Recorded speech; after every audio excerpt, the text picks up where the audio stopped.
ये तेलंगाना में सरकार बनाने के लिए नहीं आप लोगों को जिला अध्यक्ष बनाए। राहुल जी को इस देश में प्रधानमंत्री बनाने के लिए आप लोगों को जिम्मेदारी दी है। ये जिम्मेदारी में आगे पीछे कोई भी किए, 19-20 कोई भी किए, उनके लिए दूसरी नौकरी तैयार है, मगर जिला अध्यक्ष तो खाली करना पड़ता।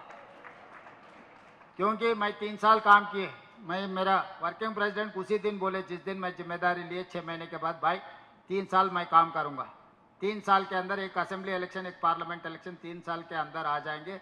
जो मेरा मेहनत है, जो मैं कामयाब हो सकता हूँ, नहीं हो सकता हूँ, रिजल्ट देके मैं कामयाब भी हुआ मैं जिम्मेदारी से हटता हूँ, कामयाब नहीं हुए तो भी मैं जिम्मेदारी से हटता हूँ बोल के मैं बात दिए थे। उस हिसाब से 3 साल बराबर मेरा रिजिग्नेशन लेटर ఏఐసిసి में दिया। మిత్రులారా, గొప్ప అవకాశం కాంగ్రెస్ పార్టీ అధ్యక్ష బాధ్యత, ముఖ్యమంత్రి కూడా కావచ్చు, మంత్రులు కూడా కావచ్చు, కానీ కాంగ్రెస్ పార్టీ అధ్యక్షులు కావడం అనేది అది అంత సులువైన విషయం కాదు। మీకు ఇంటి దగ్గర కూర్చున్న మీకు మీనాక్షి గారు తెచ్చిచ్చినందుకు మీకు ఏమన్నా దాని విలువ తక్కువగా అనిపిస్తుందేమో, కానీ మాకు తెలుసు దాని విలువ ఏందో। జిల్లా పార్టీ అధ్యక్షుడు అనేది పార్టీకి పెద్ద దిక్కు, కుటుంబ పెద్ద, అందరినీ సమన్వయం చేసుకున్న బాధ్యత। వయసు కాదు ఇది, సమయస్ఫూర్తి కావాలి।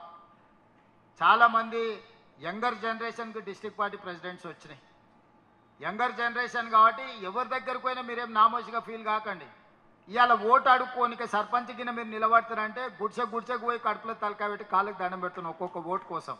ఓ నాయకుడు 30 ఏళ్ళ నుంచి 40 ఏళ్ళ నుంచి పార్టీకి ఇస్తే కొంచెం మనసు నొచ్చుకుంటే ఇంటికి పోయి కూర్చోండి, మాట్లాడండి, చెప్పుండ్రి, ఒక అవకాశం వచ్చింది మీరు సహకరించమని మాట్లాడుండ్రి।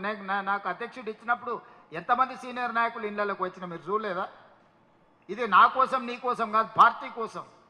పార్టీ అనేది అందరి ఆస్తి, 4 కోట్ల మంది, 1 కోటి పైగా ఓట్లేసిండ్రు మనకు, 1 కోటి మంది కార్యకర్తలు నుండి, 1 కోటి మంది జీవితాలతోని మనకు చెలగాడ మాదిరి అధికారం లేదు। ఇది ఒక పెద్ద బాధ్యత। ఈ బాధ్యతను మనము నిర్లక్ష్యంగా నిర్వహించడానికి వీల్లేదు। నేను అనుభవంతో చెప్తున్నా, నేను జిల్లా పరిషత్ మెంబర్ అయినప్పుడు ఇక ఇదే పెద్దది, ఇష్టం వచ్చినట్టు వ్యవహరిస్తా అంటే దానికంటే పైకి ఎదుగుండేవాడిని కాదు। ప్రతి సందర్భంలో రాజకీయాలు అనేటివి ఒడిదుడుకులు ఉంటాయి, మనం ఓటు చెప్తే ఇంకోటి చెప్పేటోళ్ళు ఉంటారు। రాజకీయంలో గేమ్ రూలే అట్లుంటుంది। నేను ఫుట్బాల్ ఆడడానికి పోయినా, వాడు కాలుతోంది అంతుండని నేను బయట కూర్చుంటా అంటే నడుస్తా, ఫుట్బాల్ ఆట రూలే కాలుతుంది అనడం।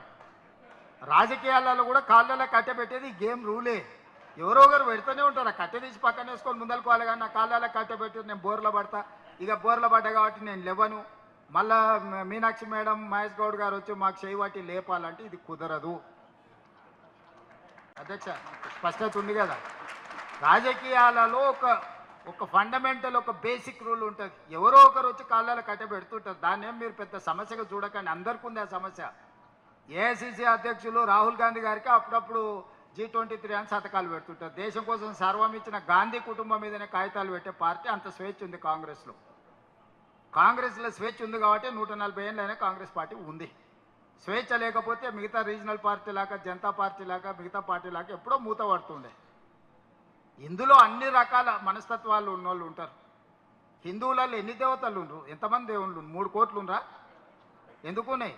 పెళ్లి చేసుకోవడానికి హనుమంతుడు ఉన్నాడు, 2 పెళ్ళిళ్ళు చేసుకునేటోనికి ఇంకొక ఆయన దేవుడు ఉన్నాడు, మందు తాగేటోళ్ళకు ఓ దేవుడు ఉన్నాడు, ఎల్లమ్మ, పోషమ్మ, మైసమ్మ, కళ్ళు కొయ్యాలి, కోడి కొయ్యాలి అనేటోళ్ళకు ఉండరు, పప్పన్నం తినేటోళ్ళకు కూడా దేవుడు ఉండు, అవునా?